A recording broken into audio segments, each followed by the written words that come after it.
여러분, 단 하루 만에 226조 원이 공중으로 사라졌습니다. 삼성전자가 10% 가까이 폭락했고 SK 하이닉스는 1.5% 빠지면서 백만 닉스라는 별명이 무색해졌습니다. 현대차와 기아도 11%씩 동반 하락하면서 코스피 전체가 무너져 내리는 광경을 우리는 두 눈으로 목격했습니다. 그런데 말입니다. 이 피바다 속에서 무려 30% 가까이 폭등한 종목들이 있었습니다. 오늘 이 영상을 끝까지 보시면 검은 화요일의 진짜 원인과 앞으로 어떤 종목에서 기회가 열리는지를 완벽하게 정리하실 수 있습니다.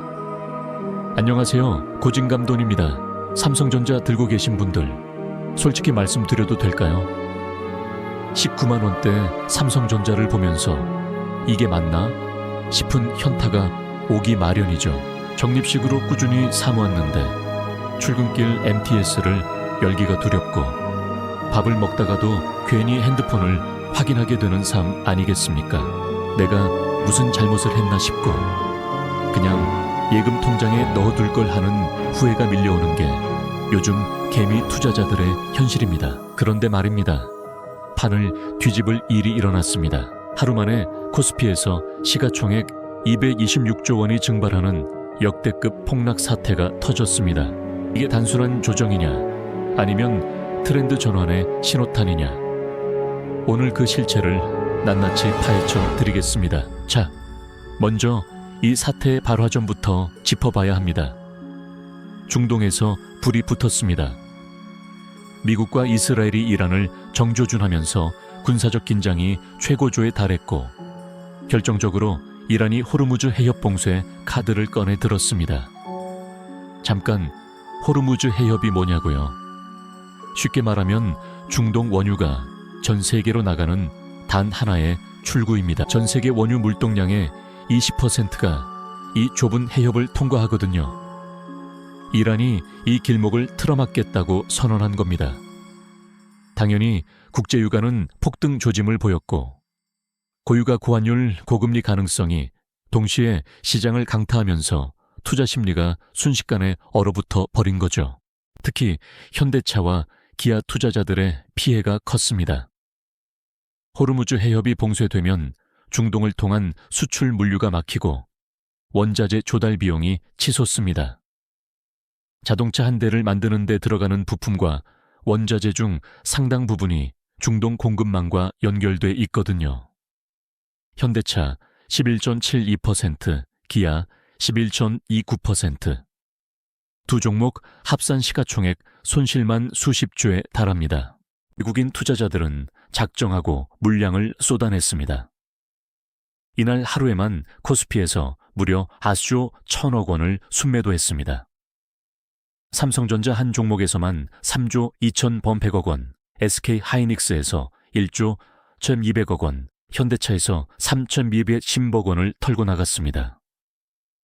한국 증시의 대들보들이 한꺼번에 외국인의 매도 폭탄을 뒤집어 쓴 겁니다. 에이, 그래봤자 대형주 이야기 아닌가요?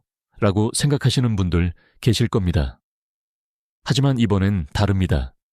삼성전자 시가총액이 하루 만에 139조 원이 줄었습니다. 롯데월드타워를 70개 넘게 지을 수 있는 돈이 하루아침에 사라진 겁니다. SK 하이닉스도 87조 원이 증발했습니다. 두 종목 합쳐서 226조 원. 이게 어느 정도 규모냐면 대한민국 한 해 복지 예산의 절반에 해당하는 수준입니다. 이 숫자가 단 하루 만에 쪽으로 날아갔습니다. 그런데 여기서 끝이 아닙니다. 첫 번째 반전이 등장합니다. 이 패닉셀의 소용돌이 속에서 아무도 예상 못했던 종목들이 상한가를 쳤습니다. 방산주와 정유주입니다. 한화에어로스페이스가 단 하루 만에 19.83% 급등했습니다. LIG 넥스원은 무려 29슈민 86% 폭등하며 상한가를 기록했고 한화시스템도 29슈민 14% 올랐습니다. 전쟁이 터질수록 무기를 만드는 기업은 오히려 돈을 버는 구조 아니겠습니까? 도널드 트럼프 미국 대통령이 이란에 대한 지상군 투입 가능성까지 공개적으로 언급하면서 전쟁 장기화 우려가 커졌고 그 수혜가 고스란히 방산주로 흘러든 겁니다. 정유주도 마찬가지입니다. S오일은 무려 28.45% 급등하며 상한가를 기록했습니다. SK이노베이션도 장중 52주 신고가를 경신했고 GS도 상승 마감했습니다. 유가가 오르면 정유사는 오히려 재고평가 이익이 발생하거든요. 싸게 사둔 원유가 비싸게 팔리는 구조.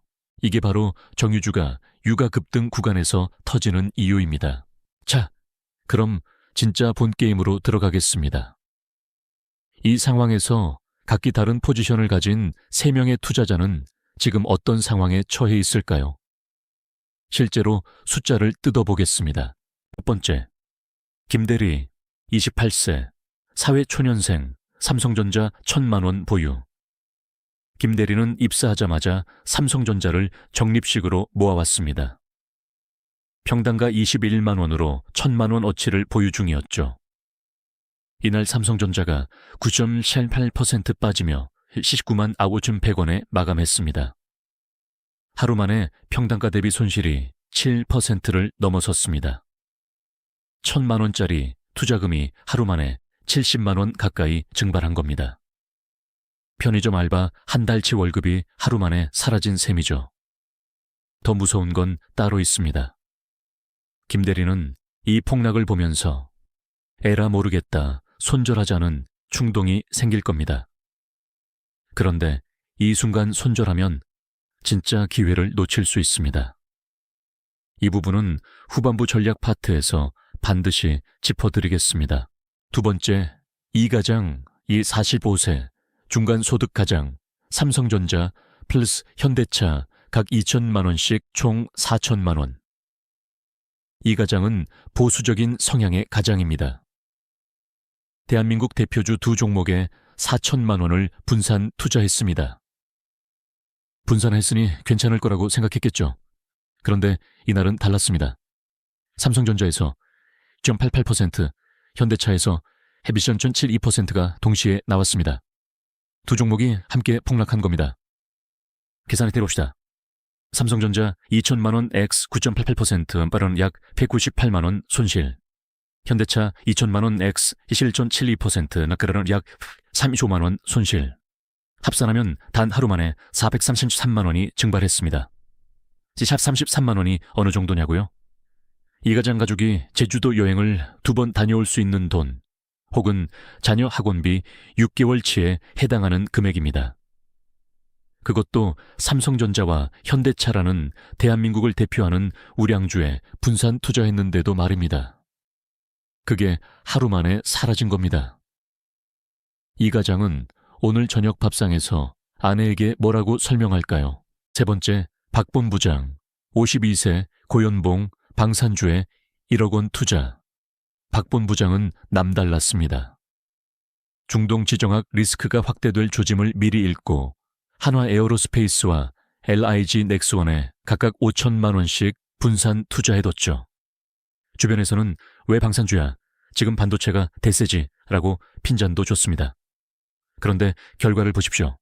이날 한화 에어로스페이스 8월 주권 83%, LIG 넥스원 8월 주권 86%, 합산 평균 수익률은 약 4.81%입니다. 수익금으로 환산하면 약 2,380만 원입니다. 하루 만에 1,480만 원. 웬만한 직장인 2달치 월급이 하루 만에 보너스로 떨어진 겁니다. 코스피가 패닉에 빠진 바로 그날의 말입니다. 박 본부장이 1억 원 전체를 기준으로 수익률을 따지면 약 24.8%, 은행 예금 금리 3.4%에 무려 6배를 단 하루 만에 확정지은 셈입니다. 박 본부장과 이 가장의 차이, 그것은 정보와 준비의 차이였습니다. 여러분은 어느 쪽이 되고 싶으십니까? 그런데 여기서 두 번째 반전이 등장합니다. 이 상황에서 무조건 방산주와 정유주를 사면 되냐고요? 천만의 말씀입니다. 이걸 모르면 피눈물을 흘릴 수도 있습니다. 지금부터 세 가지 치명적인 함정을 짚어드리겠습니다. 함정 첫 번째. 방산주 추격 매수에 더시 이미 LIG 넥스원은 하루 만에 30% 올랐습니다. 상한가를 다음 날 추격 매수하는 건 고점에서 물리는 가장 확실한 방법입니다. 역사적으로 보면 지정학 리스크 수혜주는 이슈 발생 직후 급등했다가 긴장이 완화되면 같은 속도로 급락하는 패턴을 반복합니다. 2022년 러시아 우크라이나 전쟁 때도 방산주가 당일 폭등 후 절반 이하로 꺾인 사례가 있었습니다. 전문가들은 단기 추격 매수보다 분할 매수로 접근하라고 조언합니다. 함정 두 번째. 삼성전자 섣부른 평균 단가 낮추기. 삼성전자 이렇게 빠졌으니 지금이 매수 기회 아니야? 라고 생각하시는 분들 계실 겁니다. 하지만 지금은 신중해야 합니다. JP모건은 AI 데이터 센터 확장과 하드웨어 수요가 지속되는 한 코스피 하방은 지지된다고 분석했습니다. 중장기적 관점에서 희망이 있다는 뜻이죠. 그러나 호르무즈 해협 봉쇄가 현실화되면 수출 환경 악화로 삼성전자 실적에 직접적인 타격이 오고 추가 하락 가능성도 배제할 수 없습니다. 지금 당장 한 번에 몰빵하는 건 위험합니다. 3분할, 5분할 분할 매수가 정답입니다. 함정 세 번째. 유가 급등의 착시 효과, 정유주가 올랐다고 해서 유가가 계속 오를 것이라는 착각은 금물입니다. 실제로 전문가들은 중동 지역 원유 공급량이 글로벌 시장의 15%에 불과해 글로벌 경제에 치명타를 줄 가능성은 낮다고 분석합니다. 현재 유가 시장 자체가 공급 과잉 상태이기 때문에 극단적인 가격 폭등 시나리오로 가기엔 한계가 있다는 거죠. 정유주 역시 유가 상승이 꺾이는 순간 빠른 되돌림이 나올 수 있습니다. 탐욕에 흔들리지 마십시오. 자, 그렇다면 지금 이 상황에서 현명한 투자자는 어떻게 움직여야 할까요? 보너스 전략 두 가지를 드리겠습니다. 전략 하나, 코스피 밸류에이션 매력을 역이용하라. 지금 코스피의 선행 주가수익 비율, 즉 PER이 10배입니다. 과거 5년 평균 밸류에이션보다 낮은 수준입니다. 쉽게 말하면 지금 한국 주식이 역사적 평균보다 싸게 팔리고 있다는 뜻입니다. 마트에서 정가 1만 원짜리 상품이 8,000원에 팔리는 것과 같은 이치죠. 이런 상황은 장기 투자자에게 오히려 꽃놀이패가 될 수 있습니다. 삼성전자를 비롯한 대형 반도체주의 분할 매수 전략으로 접근하는 것, 중장기적으로 가장 안정적인 선택지가 될 수 있습니다. 여기서 소름 돋는 포인트가 하나 있습니다. JP모건 글로벌 경제 리서치 총괄은 이날 싱가포르 브리핑에서 AI와 관련한 데이터 센터 확장 및 하드웨어 수요가 지속되는 한 한국 증시는 하반기 지지될 수 있다고 직접 언급했습니다. JP모건 아태 신용 영업 총괄도 아시아 국가의 AI 관련주를 향한 관심은 여전히 높다고 못을 박았습니다. 전략 둘, 포트폴리오 리밸런싱으로 지정학 리스크를 해지하라. 지금은 포트폴리오 구성을 재점검할 절호의 타이밍입니다. 기술주와 수출주가 일방적으로 꽉 찬 포트폴리오라면 방산 정유 에너지 관련 ETF를 오이시 2% 비중으로 편입하는 전략을 고민해 보십시오. 자, 오늘 내용 세 줄로 정리해 드리겠습니다. 하나, 이란, 미국, 이스라엘 전쟁으로 코스피가 검은 화요일을 맞았고 외국인이 하루 만에 우주 1,000억 원을 쏟아내며 삼성전자, SK하이닉스, 현대차가 일제히 10% 넘게 폭락했습니다. 시총 226조 원이 단 하루 만에 증발했습니다. 둘, 그러나 방산주와 정유주는 패닉 속에서 역설적으로 30% 가까운 폭등을 연출했습니다. 위기는 누군가에게 반드시 기회가 됩니다. 셋, 지금은 섣부른 추격 매수보다 분할 매수와 포트폴리오 해지 전략이 정답입니다.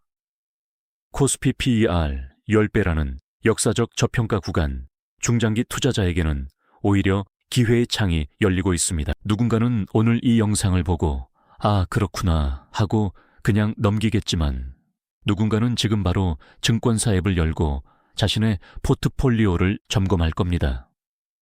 그 차이가 1년 뒤, 5년 뒤 당신의 통장 잔고를 가릅니다. 오늘 영상이 도움이 되셨다면 구독과 좋아요 한 번씩 눌러주십시오. 이 정보, 지금 주식 고민 중인 친구나 가족에게 공유해 주시면 정말 감사하겠습니다.